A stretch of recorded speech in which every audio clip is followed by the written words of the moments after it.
Assalamualaikum warahmatullahi wabarakatuh. Perkenalkan, nama saya Hasni Magang. Saya mahasiswi Stikip Muhammadiyah Kalabahi, Prodi PGSD semester 7. Pada kesempatan ini, saya akan membahas materi pembelajaran saya, yaitu aspek pemahaman individu. Yang pertama, pengertian bimbingan belajar. Bimbingan belajar adalah seperangkat usaha atau bantuan kepada siswa dalam mengadakan penyesuaian belajar yang memecahkan masalah-masalah belajar dengan cara mengembangkan suasana belajar yang kondusif agar terhindar dari kesulitan belajar dan mampu mencapai keberhasilan belajar secara optimal sesuai dengan perkembangan ilmu, teknologi, dan kesenian untuk mempersiapkan diri pada tingkat pendidikan yang lebih tinggi. Nah, bimbingan belajar juga merupakan pelayanan yang membantu peserta didik untuk mengembangkan kemampuan belajar dalam rangka mengikuti pendidikan sekolah dan belajar secara mandiri. Bidang ini bertujuan untuk membantu peserta didik dalam mengenal, menumbuhkan, dan mengembangkan diri, sikap, dan kebiasaan belajar yang baik untuk menguasai pengetahuan keterampilan sesuai dengan program pembelajaran yang diterapkan di sekolah. Yang kedua, tujuan bimbingan belajar. Tujuan bimbingan belajar yang pertama yaitu mewujudkan sikap positif. Nah, agar siswa memiliki sikap dan keberhasilan belajar yang positif, seperti kebiasaan membaca buku, disiplin dalam belajar, mempunyai perhatian terhadap semua pelajaran, dan aktif mengikuti semua kegiatan belajar yang diprogramkan. Yang kedua, memotivasi siswa. Misalnya, siswa memiliki motivasi diri yang tinggi untuk belajar sepanjang hayat. Yang ketiga, memiliki keterampilan teknik belajar. Agar siswa memiliki keterampilan atau teknik belajar yang efektif, seperti keterampilan membaca buku, menggunakan kamus, mencatat pelajaran, dan mempersiapkan diri untuk menghadapi ujian. Yang keempat, yaitu memiliki kesiapan mental. Misalnya, siswa memiliki kesiapan mental dalam rangka mengikuti ujian.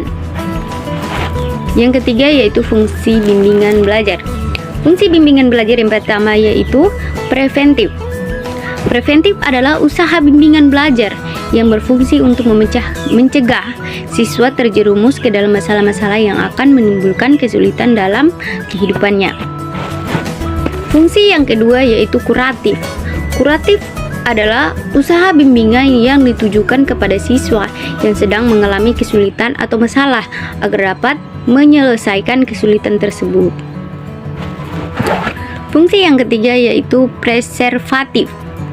Adalah usaha bimbingan yang ditujukan kepada siswa yang sudah dapat memecahkan masalahnya atau setelah menerima bimbingan yang bersifat kuratif agar dapat mempertahankan kondisi yang baik yang sudah ada. Fungsi yang keempat yaitu development, yaitu usaha bimbingan yang diberikan kepada siswa agar kemampuan yang mereka miliki dapat ditingkatkan. Fungsi yang kelima yaitu distributif. Fungsi bimbingan dalam hal membantu siswa untuk menyalurkan kemampuan seperti kecerdasan, bakat, minat, cita-cita, prestasi akademik, hobi, dan sebagainya ke arah pendidikan dan pekerja yang baik. Fungsi yang keenam yaitu adaptasi, di mana fungsi ini bertujuan untuk membimbing dalam hal membantu staf sekolah seperti kepala sekolah, guru, pegawai administrasi. Nah, untuk menyesuaikan strateginya dengan minat, kebutuhan, serta kondisi siswa. Fungsi yang ketujuh yaitu adjustif. Adalah usaha bimbingan dalam hal membentuk siswa agar dapat menyesuaikan diri secara tepat dalam lingkungannya, terutama dalam lingkungan sekolah, keluarga, dan juga lingkungan masyarakat. Yang keempat, bentuk layanan bimbingan belajar.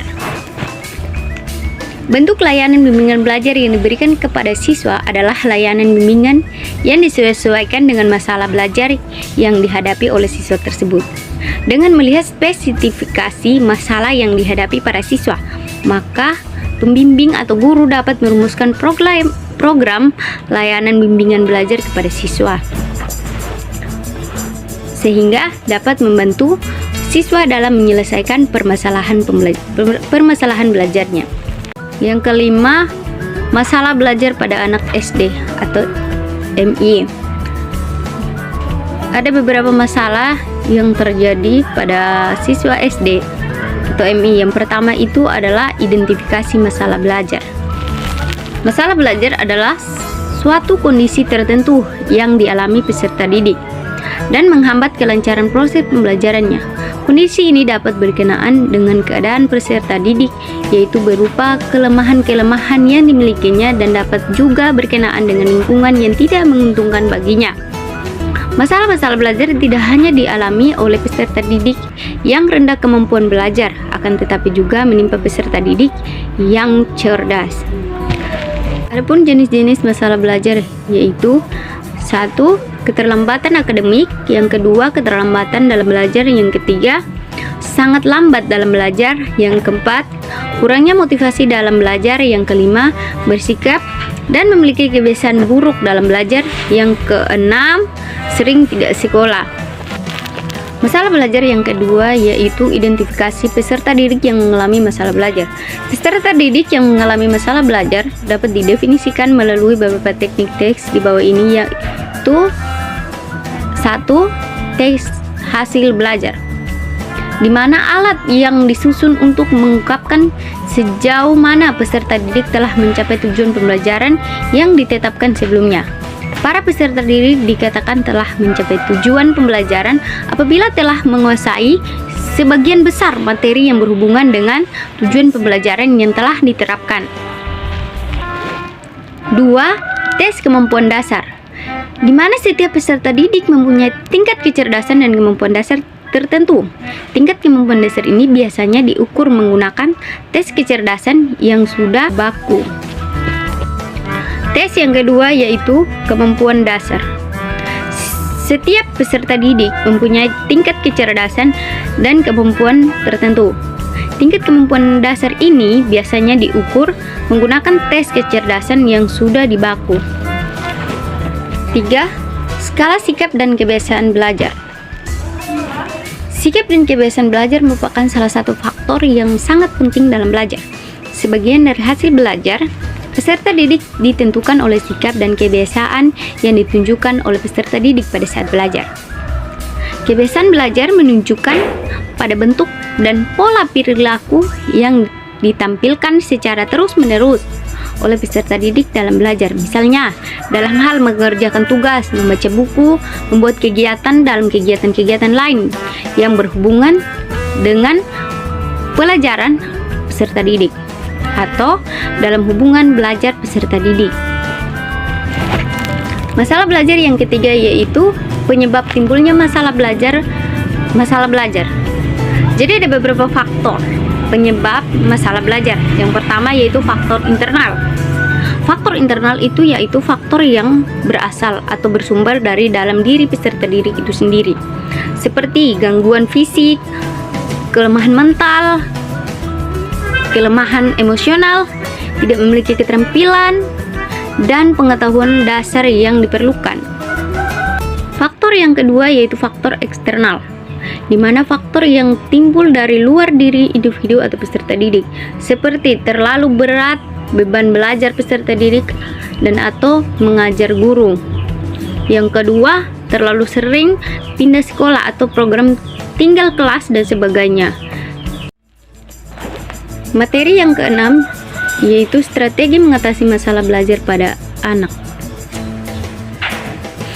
Peserta didik yang mengalami masalah belajar perlu mendapatkan bantuan agar masalahnya tidak berlarut-larut, sehingga tidak mempengaruhi proses perkembangan peserta didik tersebut. Nah, ada beberapa upaya yang dapat dilakukan untuk mengatasi masalah atau hal tersebut. Yang pertama itu pengajaran perbaikan, yang kedua itu kegiatan pelayanan.